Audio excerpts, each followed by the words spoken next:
You look official that way. Yeah, it looks like I'm important. I've got a wire there somewhere. Yeah, the little wire. Hello, everybody. Hello, hello, Whoa, hello. hey. Well, How you it seems doing? like it's been months. It's not been that long, but it seems a long time since all three of us have been on. Yeah. Right? Yeah. Yeah. Good to see So, you and here we all. are. Well, Dave's just the been holidays. traveling the world, right? Traveling the world. Yeah, you've been. Actually, you've been back Well, for a while, it, right? I mean, it does seem a long time ago when you say that. Yeah. So it was in Australia, but that was October. Yeah. Yeah. Well, there you go. November went by so fast. Yes. Yeah, it did. Itchy feet, though. I want to get out again. Oh, really? Yeah. To Australia or just anywhere? It's just anywhere. I like being on planes. Really? Yeah. Yeah. I used to like to fly many years ago, but I used to fly quite a lot at one of my previous jobs. But after 9/11, flying became a huge pain. So my dad was a pilot for United, so we used to fly a lot, like, because you had travel passes, so it was nothing. Yeah. So a lot of times too, you could just write your own, and you could literally, I kid you not, like my parents used to go to New York every weekend because my dad would fly that flight. My mom would just hop on and they would go catch a show, and they would go to another state for dinner, literally. Yeah. Wow. Just, fly down somewhere fancy. I mean, both of you guys obviously are old enough to remember. I mean, the time when you could just walk. Anybody could just walk down to the gate. That was a friend of mine. The thing. When I lived in Virginia, they'd flown to Italy and they went to the Vatican, and he had like about a 3.5-inch folding Gerber knife that he just had on a sheath in his belt. When he got to the Vatican, they said, "You can't take that in there," and he's like, "Why not?" And they said, "Well, how did you, like he got on the plane, he flew with it, the whole deal, right? It was like no big deal." Everything radically changed. If you never flew before 9/11, you don't know what it was like. I mean, I flew back when there were still smoking sections on the plane, right? I was really young when that happened, but now it's a huge pain. I'll tell you a good story to go through the airport. Because of course my dad's a pilot, so he knew everybody, at the main hub where he would fly through. And because back then, again, it was quite small, and I had a metal cap gun when I was little, because that's cap guns, pink were made out of metal back then. And I wanted to take it with because we were going to our grandparents, and my parents like, you can't bring that on the check on. And I decided to sneak it on anyway. And needless to say, there were still x-ray machines back then. So as the thing went through the x-ray machine, just this perfect silhouette of a gun came up. And luckily the gate people knew my dad. So they kind of looked in and they were like, we can't let you bring that on just by looks. And my dad, of course, boy, I remember my rear end started feeling so warm right about then. Like, oh no, big trouble. I lost my cap gun, and they were like, well, do you want us to hold it? And he's like, no, just get rid of it. Teach him a lesson kind of thing. But great. I still, it's funny how things stick in your head. And I must have only been like 6 or 7 when it happened, and I'll never forget that. Yeah, that's great. That was a good one. So yeah. So how's everyone's carnivore exercise physical goals been going? Yeah, well, I'll tell you, I thought the title was good this week, how you're measuring your journey and success, because it's probably been, that's probably changed for me in the last few months, I would guess, out of necessity, in part because, like I mentioned before we came on, my schedule has just been insane for the last 2 months. So I've been doing virtually no exercise. On rare occasion am I doing any. And so when I seen I seen what we're going to talk about, how do you measure your success? And I thought, well, That's a good question, because depending on how I measure it, it might be total failure, right? So, so anyway, I've been doing very little, but what has changed for me, though, pretty significantly in the last probably 4 or 5, 6 months, and it's kind of been a transition.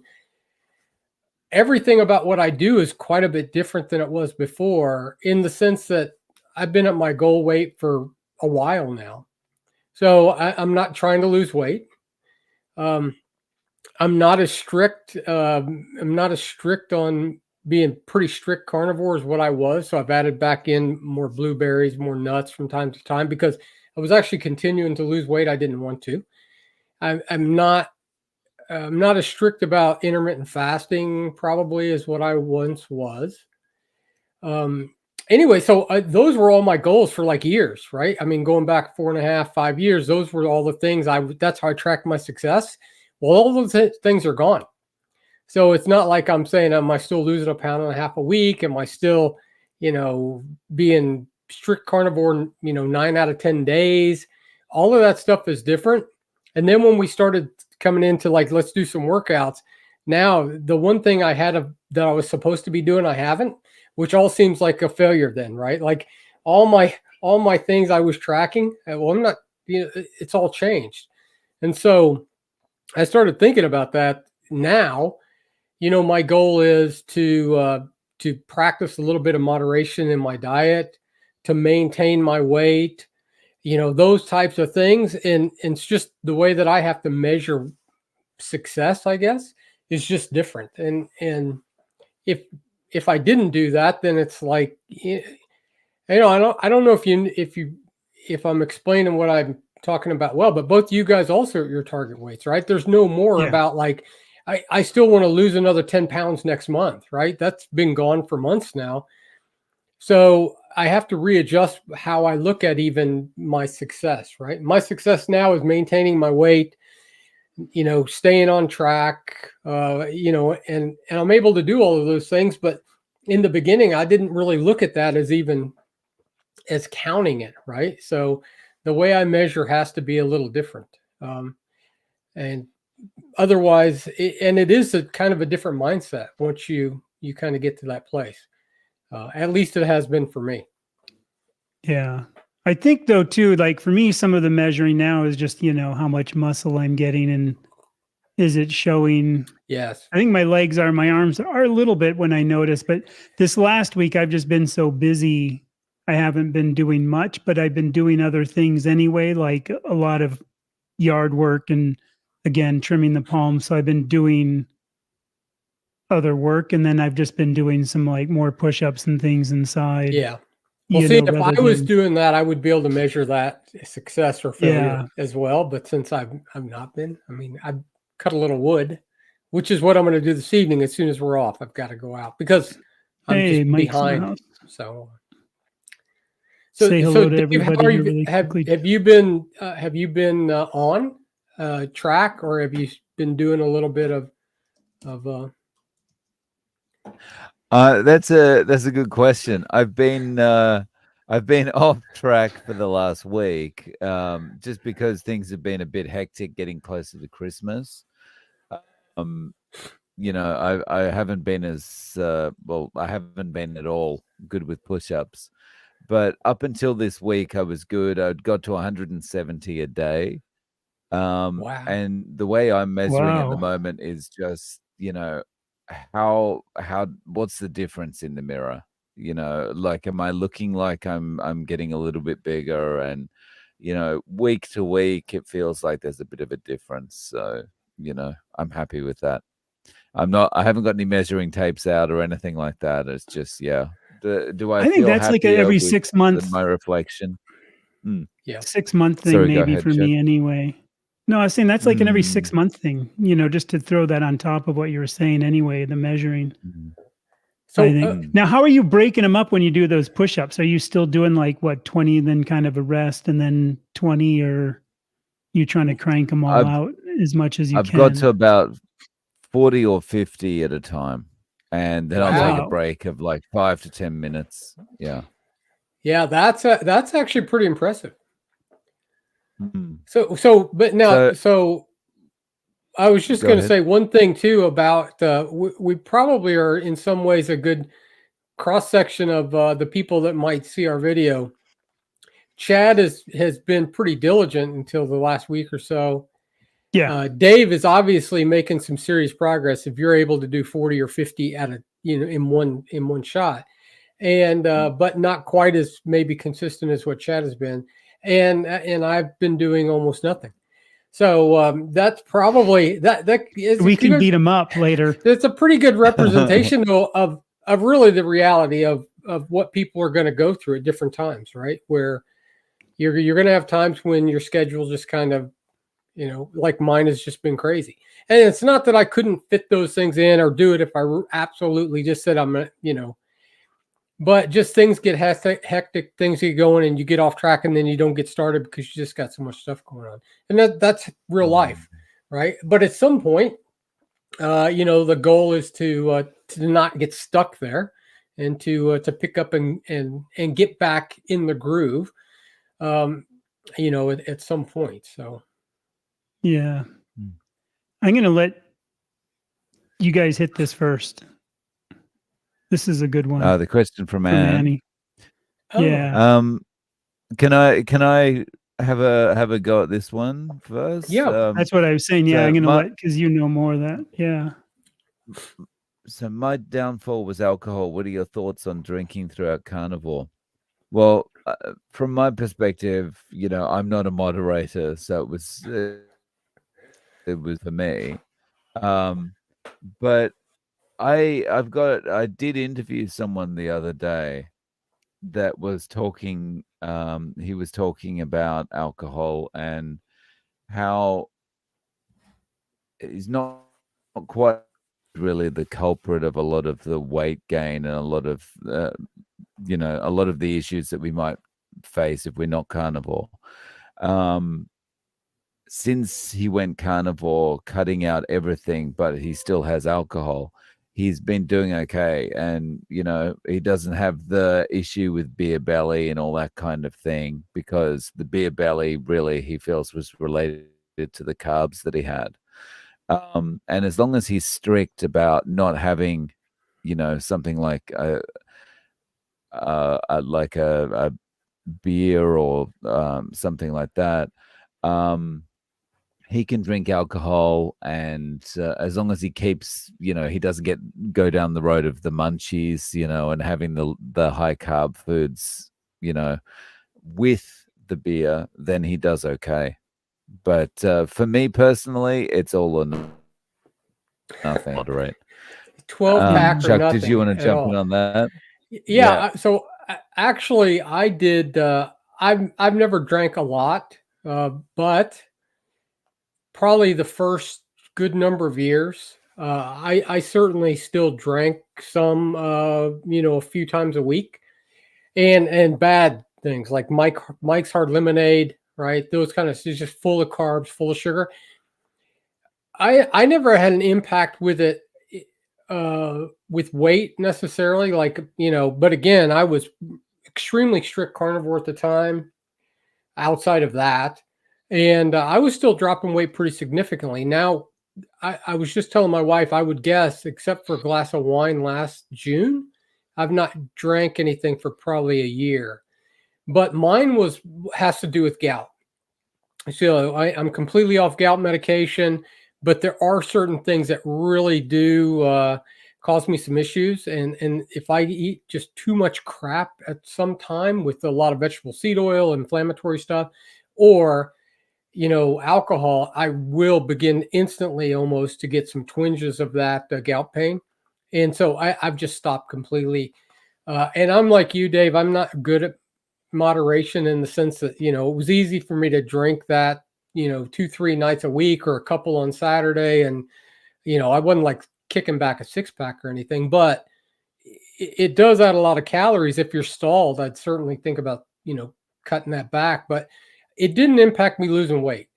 Mostly my issue is with gout, and I'm extremely careful with that now because I've not taken any medication for well over a year as well. And, I'm not looking to have any kind of gout flare up. So. But Yeah, I'm not a drinker. beer or Mike's Hard Lemonade, that kind of stuff, that is the worst because you're getting the sugar and the alcohol all in one shot. And if you eat that with a bunch of fatty food, obviously your body has to deal with that. So, see, and I'm not a drinker, so to me, I think it's like Dave said. Also, will it lead down a path? Will it lead to munchies? Will it lead to I just want a small cup of whatever with my thing. And I think also what it is, if it's like a glass of wine with a dinner once a week, or if it's 3 beers every night, that's or exactly anything right. else, you might not know how it makes you feel post drinking yet, but if you keep doing this carnivore for a year or two, it'd be like my coffee, where you might start noticing it has an effect. Even Dr. Chafee has brought that up. If he drinks, he feels it later. So I think it's just one of those things to test, in another year of doing this, just stop drinking altogether completely for at least a month, and then have a drink and then see if you notice it, and then repeat that in a year. That's how I look at it. We got to be happy. That's why I like with Chuck eating nuts and fruit now. It's like if he's happy doing it and it's working, none of this affects anybody else. Right. Well, and that's it. It's just a matter of, and that's why I rarely ever drink now. And like I said, just not anything except for one glass of wine within the last year.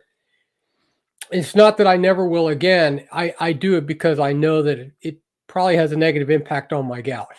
And that's the same thing with anything else. And so, if you can do it and it's no negative impact, then you don't mind. I mean, it's not great for you, right? I mean, optimal is probably not to drink any, but if you don't have issues and it doesn't cause you to get off track. The biggest thing about alcohol, which you were talking about munchies, both of you guys, the issue with alcohol is that interesting. I seen a study that talked about alcohol. It's not that alcohol lowers inhibitions so much in the sense that, or you don't realize it actually, the consequences, you just don't care anymore. And that is one of the things about drinking a little bit in the evening, 2 or 3 beers, and you just think, I'd really like, a handful of sugar cookies, and you just eat them, even though right? Well, and you wouldn't normally do that. That's the kind of stuff that. But if you don't have issues with that, then and then on the habit thing, there's a big study and stuff, and I read a lot on habits and stuff like that and how they form. Also, it's like having a snack with a movie. Like, even if you sit down at home and watch a movie, then you end up having whatever it is, popcorn or some kind of snack. A lot of that is habitual, purely 100%. And if you literally moved your movie night to a Monday from a Friday, you would break that routine and you wouldn't have it. It's like walking in your kitchen and opening up a pantry cupboard, whether it's checking inventory or you're hungry or not. Sometimes those habits are there. And I think it's often that habit of having something to drink, then something to eat, and then using whatever you're having to wash it down. It's like with wine. What kind of wine is it? Why do you pair wines with certain food? Because they go better. So you want that. If you're having, a red wine, you might want a certain kind of food. So I think there's a lot of that involved too with the drinking side of it. When I have a steak, I still want red wine. Yeah. I don't. Yeah, well, and I don't like I used to, probably, right? But no, that's absolutely right. And it's that way with anything, with smoking, right? It's not just the nicotine part; it's just the habit of every time after you eat, you also light a cigarette, and so that's sometimes the harder part of breaking those types of habits, right? The addiction part lasts for a little bit, the physical part, but it's the habitual just thing that, like, it always goes together, right? Those things are tied together. Break a routine. Yeah, they're tied together, and if you can break those things, then and that's the hardest part in the beginning, even going carnivore or strict keto or anything like that. It's the hardest part is getting to where you say, if you're hungry enough to eat a meal, eat a meal. If you're not, don't eat, right? And because you get used to it, you sit down, you get a snack, right? You're bored, you go eat, and sometimes those are the hardest things for people to get past in the beginning. See, I'm on this push-up thing. I'm still doing burpees. I got to do them slower than I did when I was younger, because I can't really, I don't want to do the bouncy kind, because form is really important. from the guys that do them a lot. But it is interesting. So I'm curious if Mike ever does burpees, you know, or anything like that too. Just because then you get more motion and you're kind of doing a bit of a squat at the same time. Somebody's never had a Pop-Tart. You're not deprived. You're probably better off. I've had Of enough course, for both of Nicole's us, like, I'm sure, in the toasted. past. Yeah. Nicole tested her ketones. Well, what were the results? She's okay. clickbaiting our. Okay, I'm yeah. looking forward. I'm looking forward to seeing Clickbait. that video. I've been checking my ketones a little bit, and I got to do it continuously for a week. I finally did. I can't fast. I think I'm lean enough where it's really hard for me to fast. So I did do one that was, I forgot how long, 50 hours, something like that, 40, 50 hours. Yeah, okay. And it took me 2 days of eating 4 pounds of meat each day. I had to eat 4 pounds, and I tried to go the next day. And I was so hungry that I just said, okay, I'm going to eat till I'm full. And it ended up being 4 pounds, like 2 whole chuck roasts. And what's funny is after that, I mean, I was down, but I still don't gain weight. That's the interesting thing. And that's still when I was doing my hiking. That was about a week and a half ago. And I was still doing I've added more elevation into my hiking too. Yeah. Well, your body will eventually, you know, like Dave, you were never really nearly as big as me and Chad were, but you know, in the past, you get to a certain weight and your body does just get to those set points, right? And so you eat a lot more, but you're not gaining weight. You slow down, you're not really losing weight. And really, I've got to that point now at the weight I am now. I can eat a lot less or a lot, you know, or a lot less or a lot more for a few days, and I really don't gain any. I mean, I might go up a pound or down a pound, but you know, my body's just kind of got to that place now. So if I eat some extra stuff, I mean, the Christmas is coming up, which I know that you guys know, and probably most of the people that are watching, you know, I have no rules on the holidays. So I will, you know, my daughter will make me some sugar cookies. I will eat that kind of stuff for that day. But you know, when I've done those things in the past, now that you've kind of been here for a while, it doesn't, not like I gained 3 pounds from doing that kind of stuff. So as long as I don't do it for a week, right, then, you know, then bad things happen. But otherwise, yeah, I think that your bodies get to where they want to be, and they kind of stay there. To bring up the holidays and eating. I agree. Go ahead. I was just going to say, I agree with that. Yeah. You do. You get to that point. You get to that point where you're kind of stabilized out, and it's hard to break that. Like I've actually, because December is my 4-year mark, so I've been doing carnivore now for 4 years, and December was my starting point.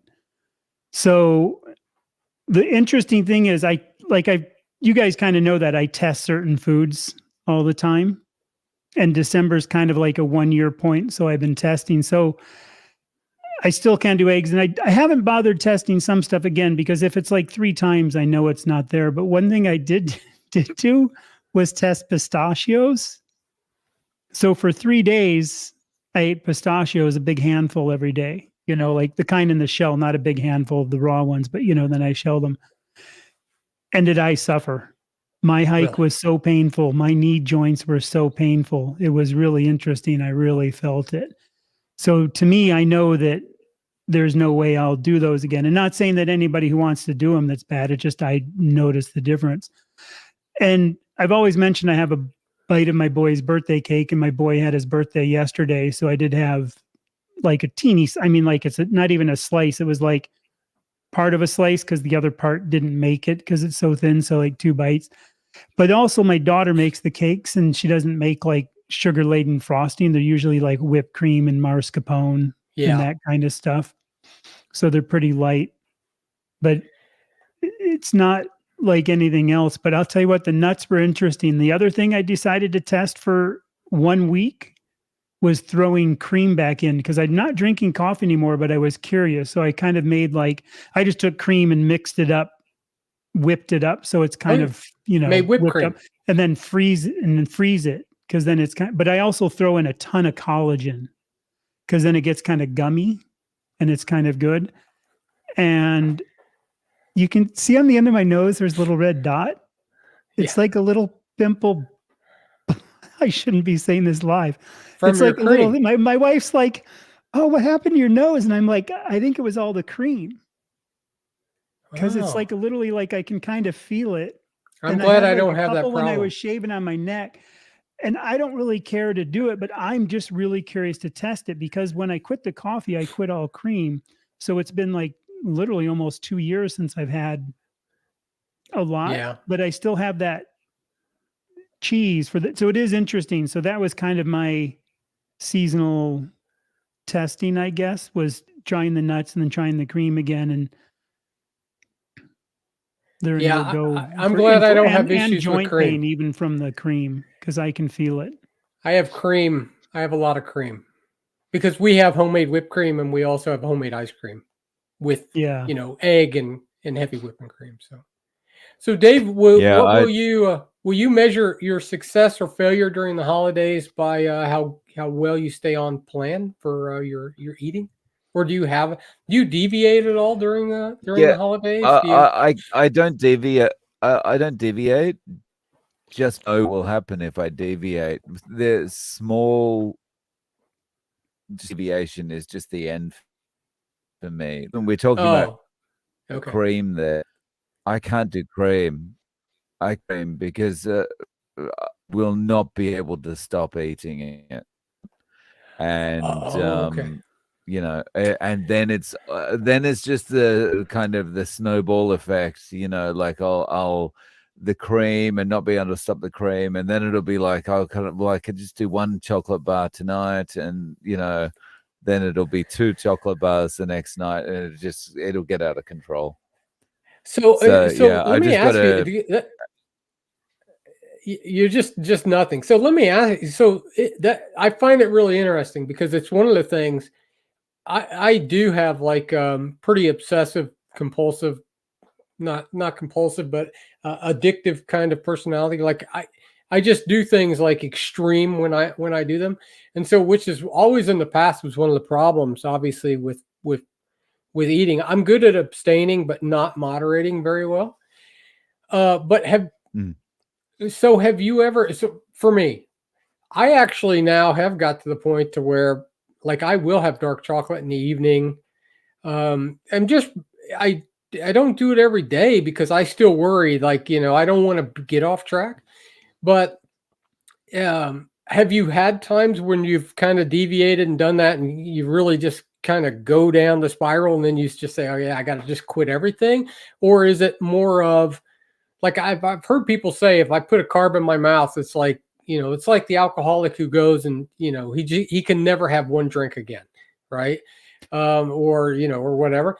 So have you kind of gone down the spiral and realized there's no way I can do this? Or are you just at the point where you say, I'm not even going to risk it, right? I'm never going to try it. I'm not going to risk it at all. I'm just going to stay on track. So yeah, I mean, I've been down there multiple times, you know, over the last 20 years. That's I've been low carb or keto so many times, and it's always like going off is always one of those spiraling out of control situations. You know, like I'll just have the beer, and then I'll just have the snack, and then I'll just have this, and then it's just every day, and it gets worse and worse and worse until it, you know. Right. But to talk about a recent example, you know, like I was inspired by the Nick Norwitz and Dave Feldman, how they've done this, the findings that they've just released about this LDL study that they're doing with lean mass hyperresponders. And I was inspired by Nick's N of 1 experiment, where he's been eating Oreo cookies to bring down his LDL. And so I thought, okay, well, what I'm going to do is I'm going to see if, because I've also got this thing going with my doctor at the moment where it's like, you know, the LDL's too high. That's it's going to kill you, etc. And so I thought, okay, well, I'm going to see if I can put a sweet potato in a day and see what that does to my LDL and say to the doctor, well, here you go. You know, it's not about, you know, LDL is dangerous and you need a statin and all this kind of thing. And I tasted that sweet potato. I was just like, no, I cannot do this. I cannot do this. It's just, it was so sweet. It was like my body was just instantly like everything lit up. Like it was almost like flashing lights and kind of, I was like, no, no, no, I can't do this at all. And it tasted So, good. yeah. And it tasted good. Yeah. And again, my knee is sore again.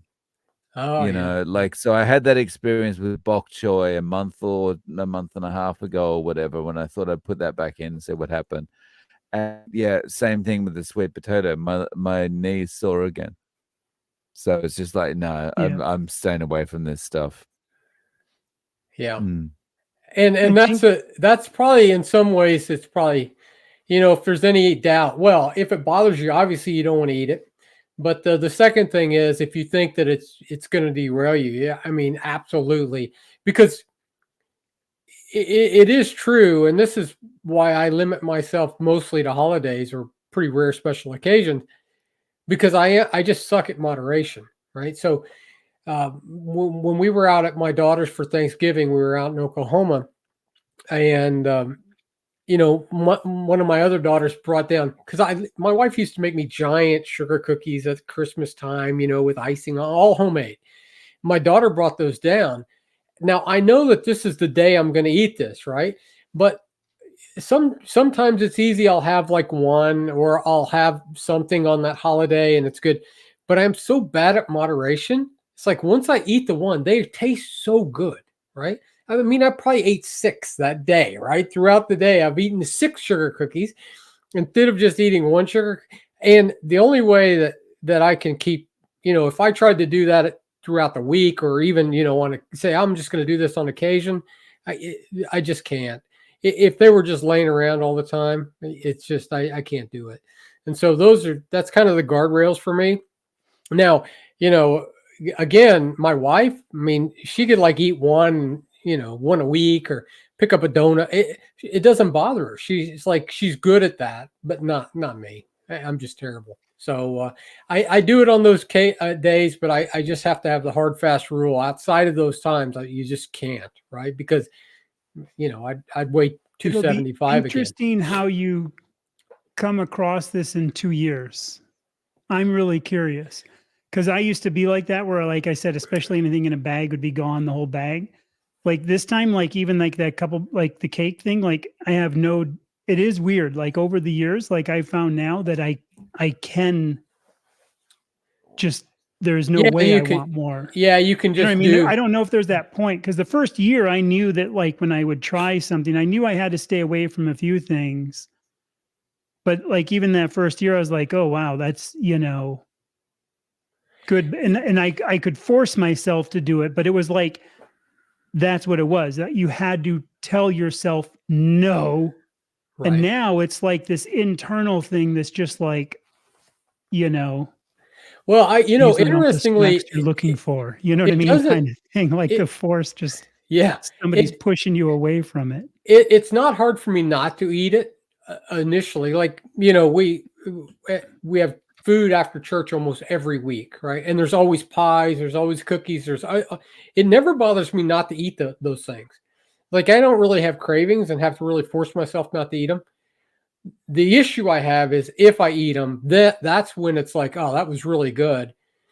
And it's not that it always happens, because, you know, there's times when it doesn't, but I certainly am more likely to have 2 or 3 if they happen to be there, as opposed to 1 if I'm doing it right. Which is, and you know, I still, it's some measure.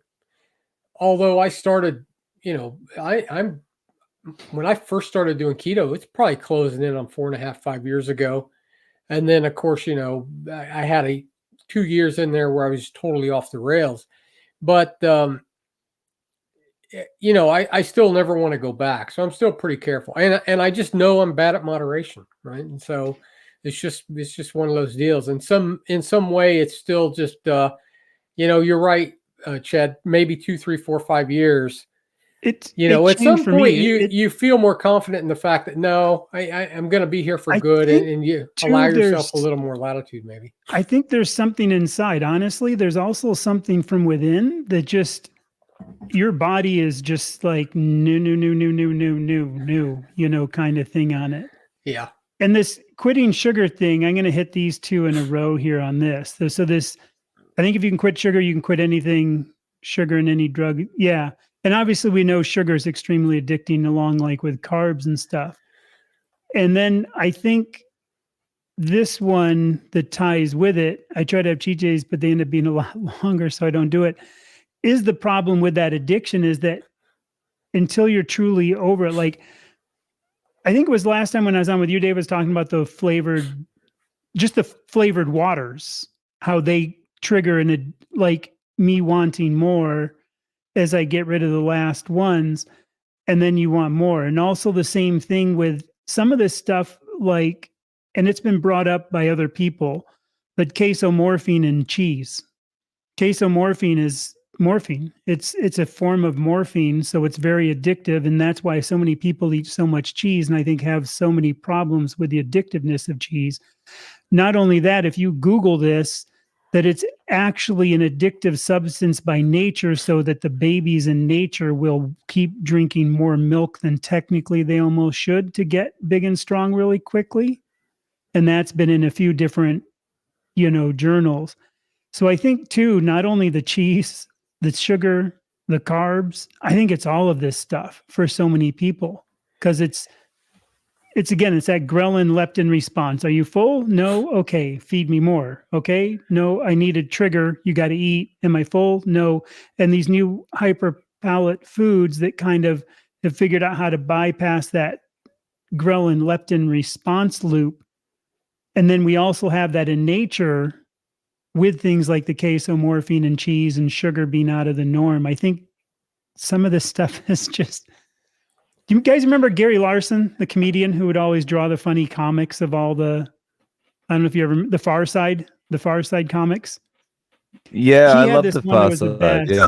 Yeah, he had this one. It was like 4 little frames, and it's like nature's way of saying stay away. And it was like a porcupine and like, something like a tiger.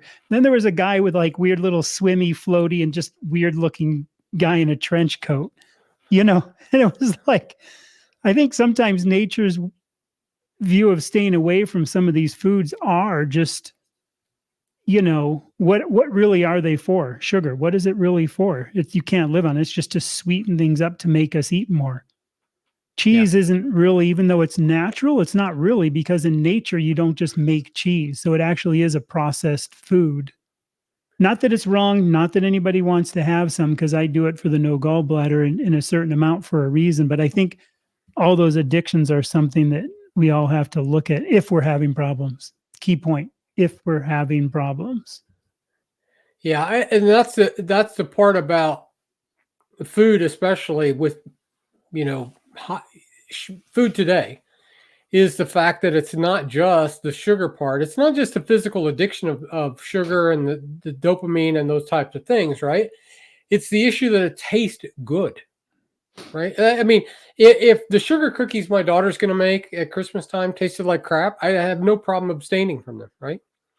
Like, it's the fact that they taste really good. Plus, it's why I've not had a piece of pizza for a long time. I don't know how long, but it's been a long time. I love pizza. It's just, it not exactly optimal. Right. In fact, it's way below optimal. It's just not good. Yeah. But it tastes great.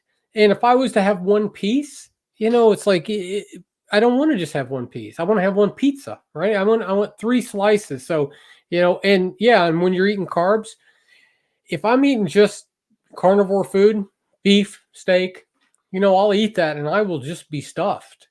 But it just doesn't happen with sugar. The body doesn't turn off the appetite the way that it does when you're eating fat and protein. So you can just keep stuffing it in. Yeah. I think it's just this really makes you understand that the kind of the design of the food is just so different. Like the fundamentals of the types of the macros is just so different. You know, Yeah. fat and protein is really okay. Well, the fundamental purpose is satiation and nutrition. The fundamental purpose of carbohydrate is eat more of me. You know, it's like, okay, keep going, keep going, keep going, Yeah. you know. So I was talking to Dr. Hampton, and I mentioned, you know, Pringles, the Pringles slogan, you know, once you pop, you can't stop. You know, that sounds much better than your leptin will never know. You know, Yeah. it's like carbs are just the design seems to be, come on, eat more. Right. And that's not, it's probably for a few reasons, but again, for other animals, you know, there's a reason for that. They're not coming across those types of carbohydrates all the time, and they serve a purpose, right? Because they get fat from those types of things.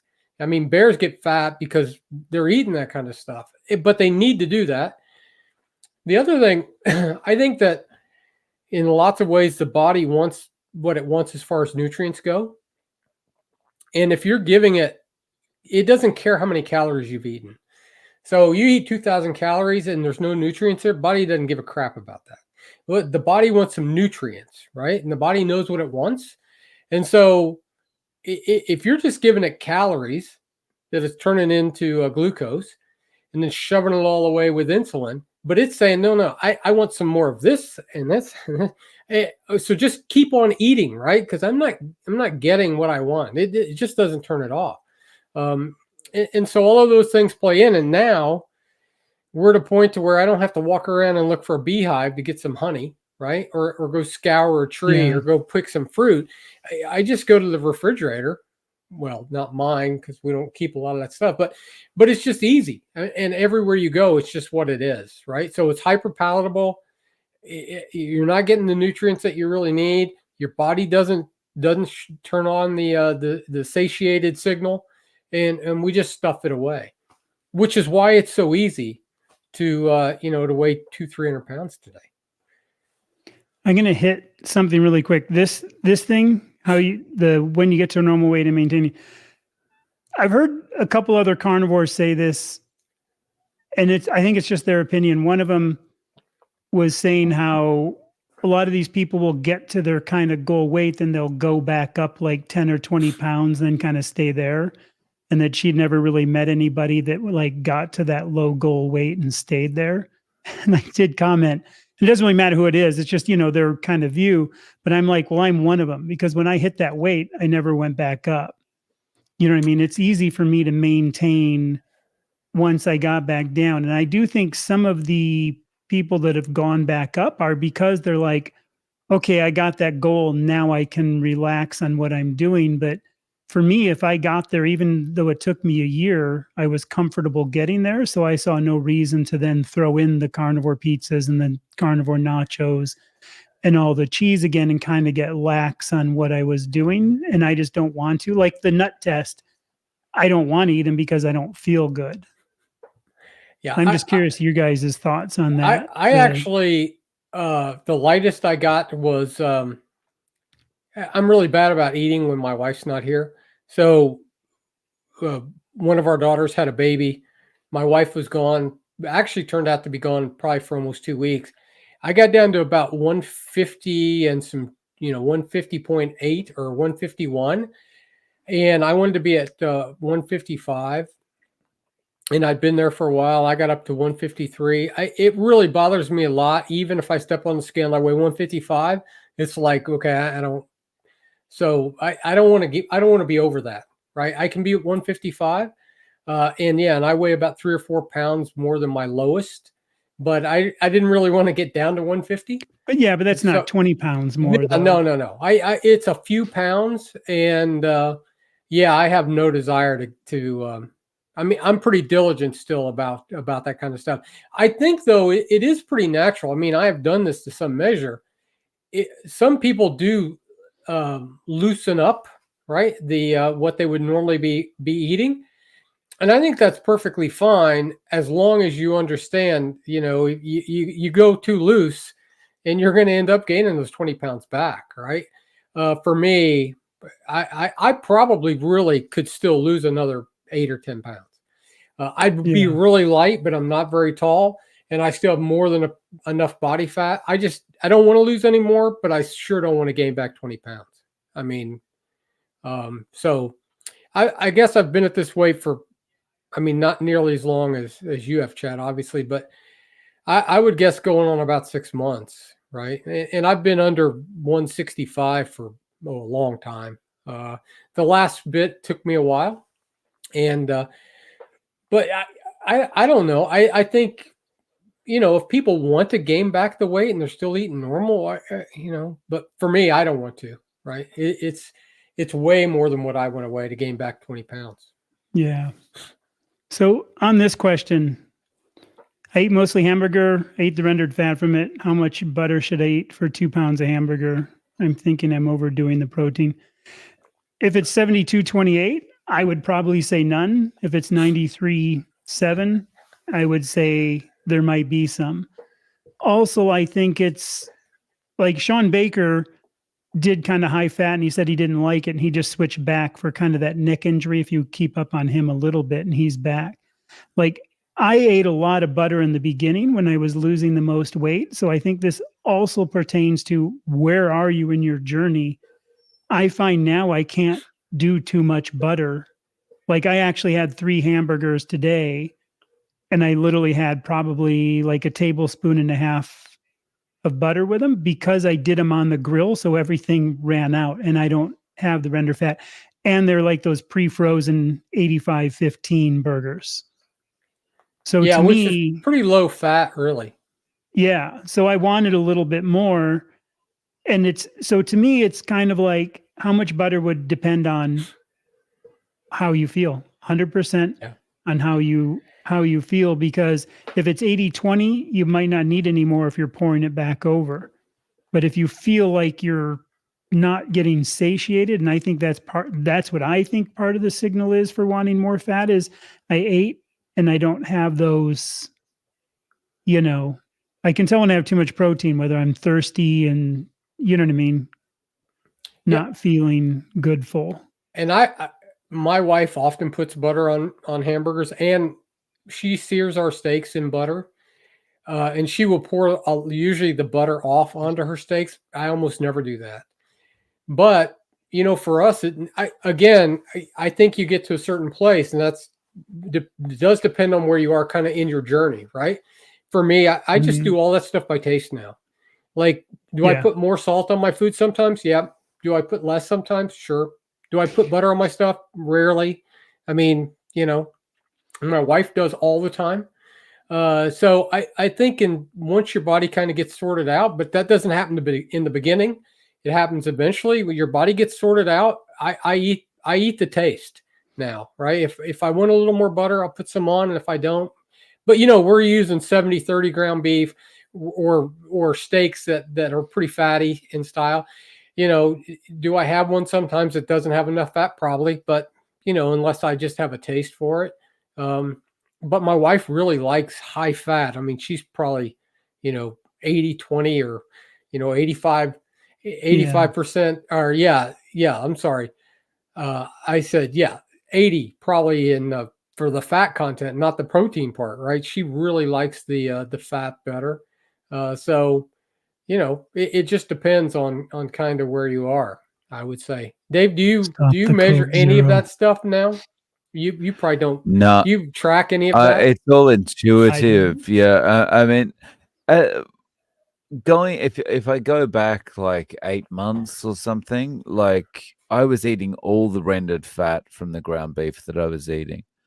And now I don't have any. I drain it all off, and I just because I feel good. I was cooking the scrambled eggs I was having in rendered fat for a while, and that kind of stopped as well. So it's just kind of how I'm feeling, and nothing, Yeah, and no like I said, particular. the first 6 months, you know, like the sticks of butter that are more like the rectangles, not the little squares. Like I would have half of one of those a day when I was losing the most weight, when I was losing that over 100 pounds. Yeah. And it slowly went down to nothing, where now it's so rare. Like it's rare that I have even like today, because I've been doing so much lamb recently, which has been working. And it's not really fatty. It's not that fatty. And I haven't felt like I needed to add fat though either. That's the good thing. I actually get a good feeling after it, you know, kind of stuff. So yeah, I think that's the whole key. It's just, you know, unfortunately we can always say, don't overeat, don't undereat. How much it just, each one of us is individual and where we are in the journey. That's how I feel about it. And in the beginning, I tracked that stuff much more. Like I used to count carbs, you know, years ago. I have no clue how many carbs, not still a lot, but more than I was, but I don't know. People do ask me from time to time, how much protein, how much fat, how many I'm clueless, but I wasn't in the beginning. It took a long time to get to where I am today. So in the beginning, it may be really important to track those kind of things and to see how much fat you're doing. How do you feel? Cut it back, add it in. You know, those types of things matter.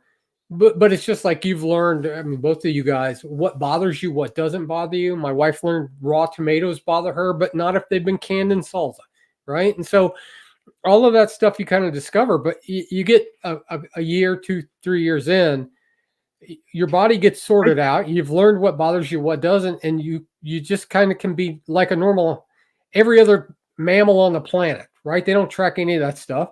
They eat what they have a taste for. They go to the salt lick if they want some salt, and life goes on, right? But you can't come right out of Mickey D's every 3 times a day and just think, well, I'll just eat the taste, right? Well, that's probably a bad plan. Well, I think also when I look at a chunk of meat, I've got a good idea what it is from what it weighs and what I'm having.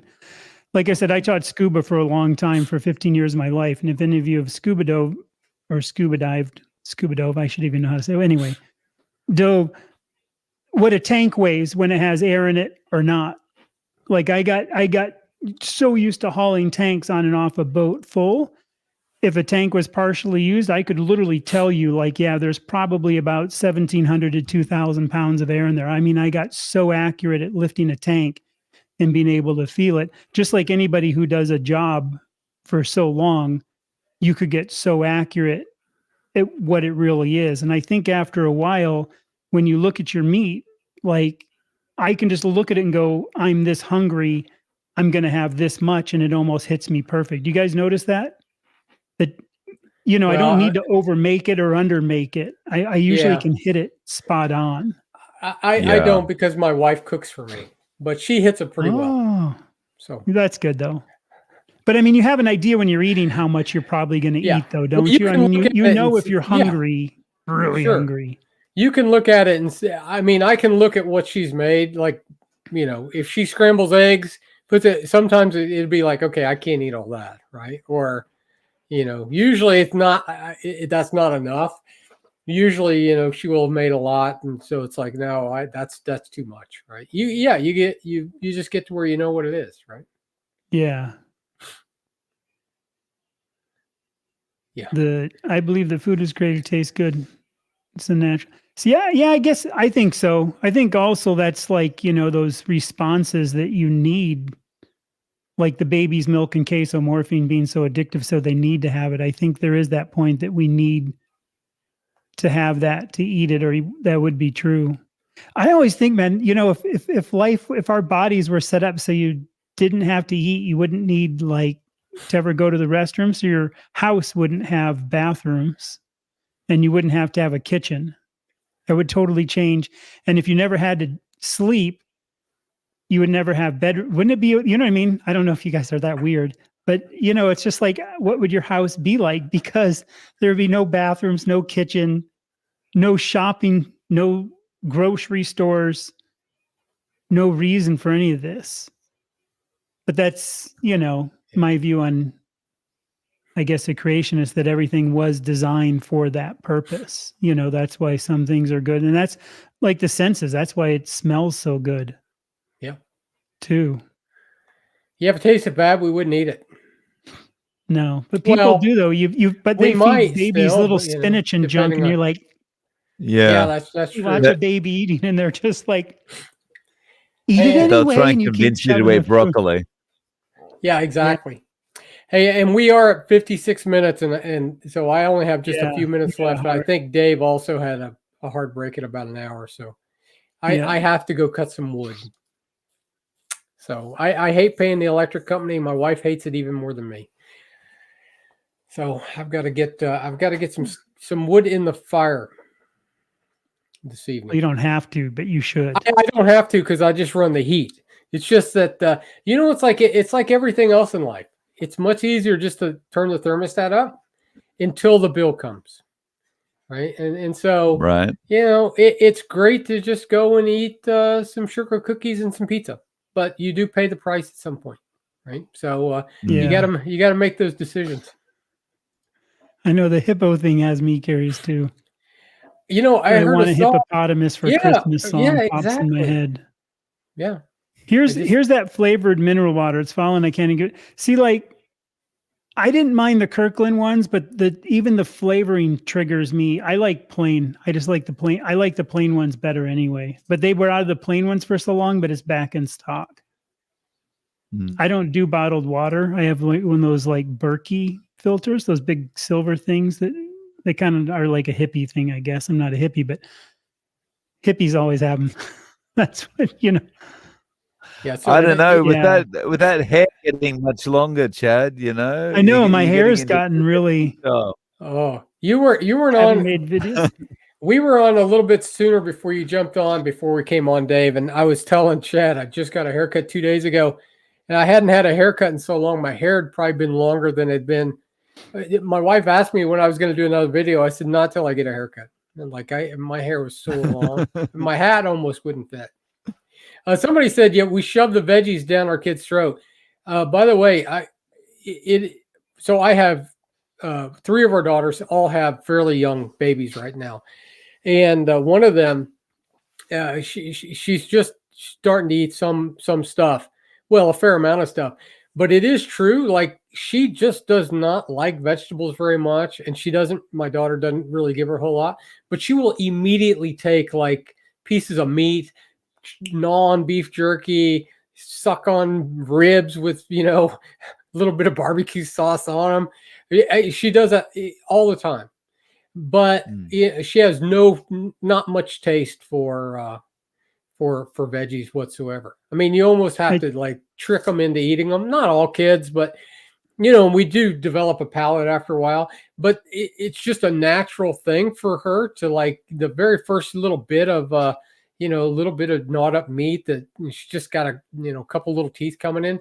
Oh, she will immediately just eat that like nothing, right? I think on this thing, I'm going to hit this really quickly, but I don't really know or do not know what I'm doing. And then this thing, even here, this no tracking, just intuition, how it tastes and satiation. I think that's the whole key. None of us know what we're doing because there is no thing to do. It's all individual. We all have to find our own journey, our own path, how much works. What works for me with what I do. I'm pretty sure too, like the terminology of like a basal metabolic rate, you know, your sustained, what your body burns, how efficient you are through the day. You can measure that in calories. So if I'm burning 1,500 calories a day in just my base state and somebody else is burning 1,000, I don't care about calories in, calorie out. We've talked about that. We care about nutrition. So I might need more steak than somebody else based on what my body burns on that base level.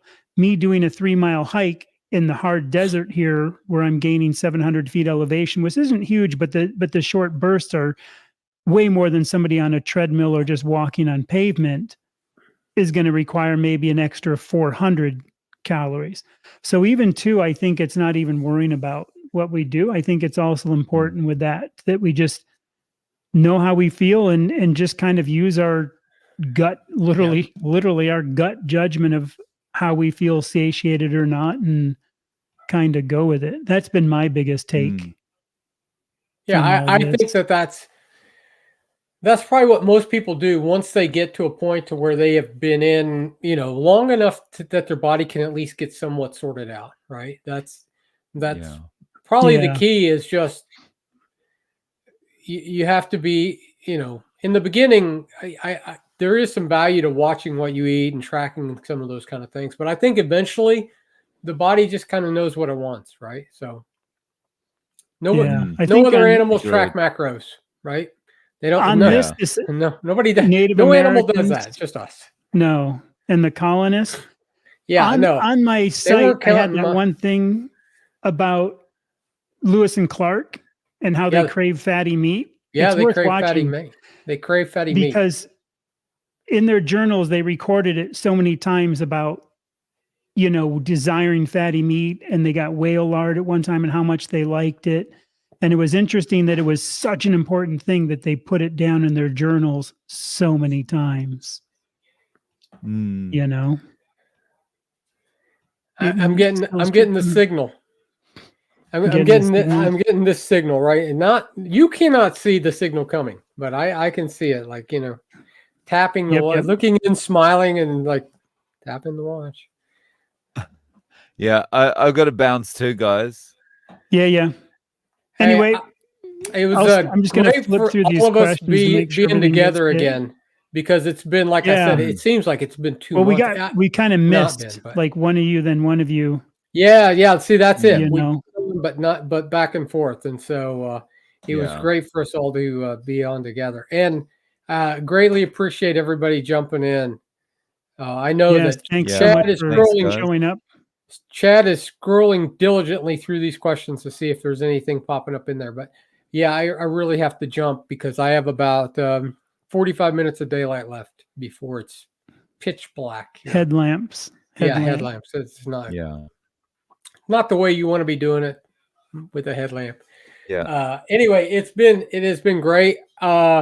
Chad, you're Christmas and New Year's are gonna hit on the next 2 Mondays. We're not sure exactly what we're gonna do yet, but we're gonna talk about that. I'll send out an email and we'll kind of figure out if we want to do like an after Christmas, how we did interim thing, maybe would be fun to do. Yes. So you just shoot me some emails. We'll schedule that up and we'll do whatever. Yeah. So and if I don't talk to you guys, I hope you have a great Christmas. You guys watching, great Christmas, good New Year. Be safe during the holiday. We're looking forward to it. It's always a great time of year for us. So, Thanks so much, everyone. Thank you, guys. I really appreciate it, and we'll see you soon. Cheers, guys. All right.